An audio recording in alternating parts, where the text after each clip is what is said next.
In this video, we're diving into whether FastestVPN's so-called 10 gigabytes per second servers actually live up to the hype when it comes to real-world speed. What's going on, everyone? My name's Eric Hunsaker, and on this channel, we cut through the fluff to help you stay safe online while actually understanding how your tools work. No overcomplicated jargon, no hype, just honest breakdowns you can use. Let's get into it. What FastestVPN claims about their speed.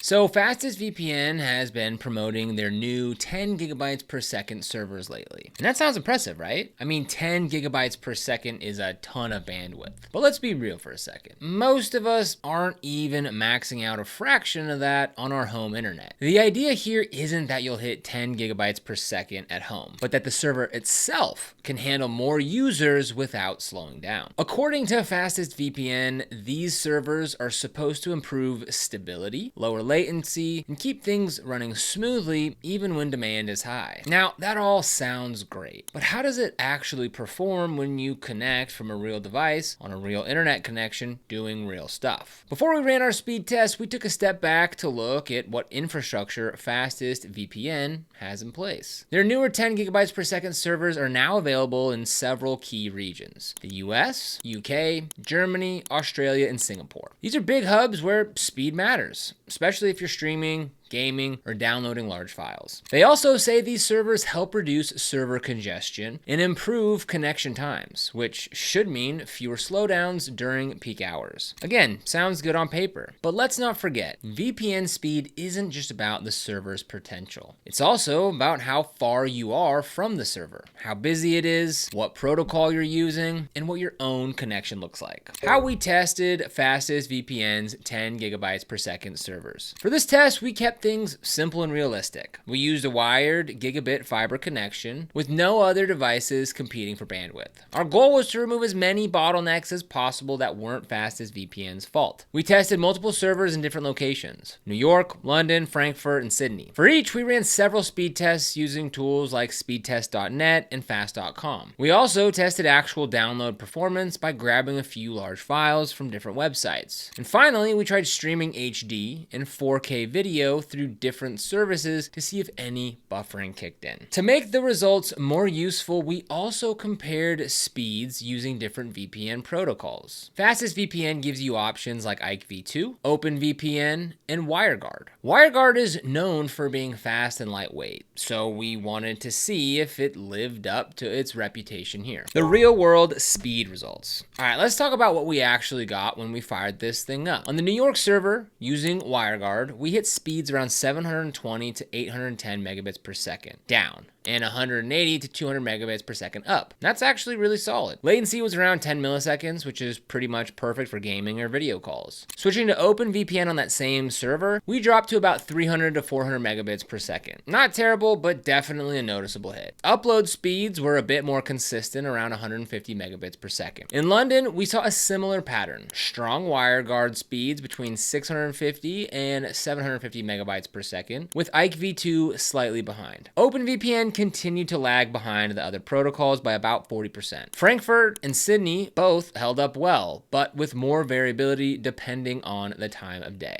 Sydney in particular was slower, more like 400 to 500 megabits per second at best. But that's expected given the distance and the undersea cables involved. One important thing: consistency. Even during peak hours, we didn't see dramatic slowdowns. Speeds dipped a little, but not in a way that messed up streaming or downloads. And when we tested streaming Netflix or YouTube in 4K, everything played instantly without buffering. How does this compare to other VPNs? Now, here's where things get interesting. Is FastestVPN really faster than competitors like NordVPN, Surfshark, or ExpressVPN? In our testing, it's competitive with them, especially when using WireGuard. NordVPN's Nord Linux protocol might edge out FastestVPN by 5 to 10% in some locations. And Surfshark also has great performance on WireGuard. But FastestVPN has closed the gap in a big way, especially considering their pricing. One thing we noticed: FastestVPN doesn't have quite as many server options in smaller countries. So if you're trying to connect to a less common region, region, NordVPN or Surfshark still wins. But if you're sticking to major locations like the US, UK,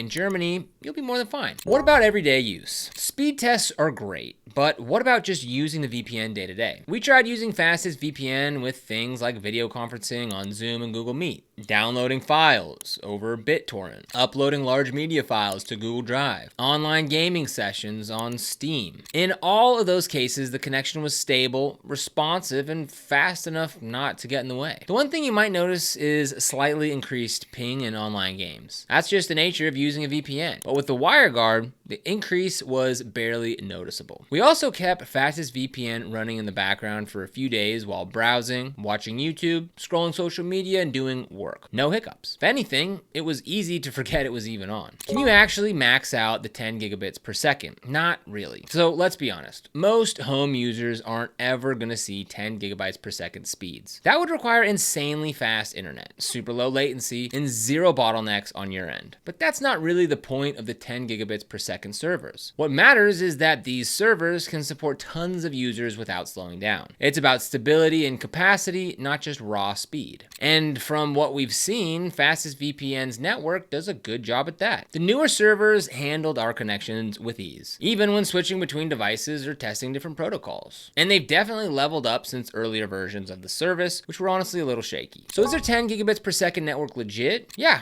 overall it's legit. You're not gonna max out 10 gigabits per second yourself, but you will get fast, stable, and consistent speeds that rival or beat more expensive VPNs. The WireGuard implementation is particularly strong, and we didn't run into any major issues during our tests. If you're a casual VPN user who just wants fast browsing and good video streaming, you'll be totally happy. And if you're a bit more technical, maybe you're torrenting, working remotely, or gaming, this holds up better than we expected. Just don't go in expecting miracles. No VPN is going to give you better speed than your internet service provider allows. But FastestVPN does a solid job of keeping that ceiling as high as possible. So here's the bottom line. FastestVPN's 10 gigabits per second servers aren't some marketing gimmick. They've made real improvements. And if you're using WireGuard and connecting to a major location, you'll see some impressive performance. Of course, the value you get depends on what you're doing. If you just need a VPN for occasional use or travel, FastestVPN's speed make it a no-brainer at the price that they charge. If you need global server coverage or advanced tools, there might be better options. But when it comes to speed, they've stepped it up. Now, if you want to get started with FastestVPN, we've got a link for you down in the description below, which will bring you to this page right here where you can go ahead and save 93% and get a lifetime special for $40. I know, pretty insane. You can get this thing for life, no monthly or annual subscriptions for $40. On some other VPNs, that's just a couple of months. So if you want to get started, the link's down in the description. Now, this is an affiliate link, which means we do earn a small commission when you use it at no extra cost to you. And these commissions really help support the channel and allow us to continue to create free content just like this. So if you end up using it, we thank you so much in advance. And if you found this video helpful, don't forget to like, subscribe, and hit that notification bell so you never miss another video. Here on the channel, we cover everything from VPNs and cybersecurity to how to stay safe online and detailed product comparisons. So be sure to subscribe. Other than that, thanks for watching. We'll see you here in the next one.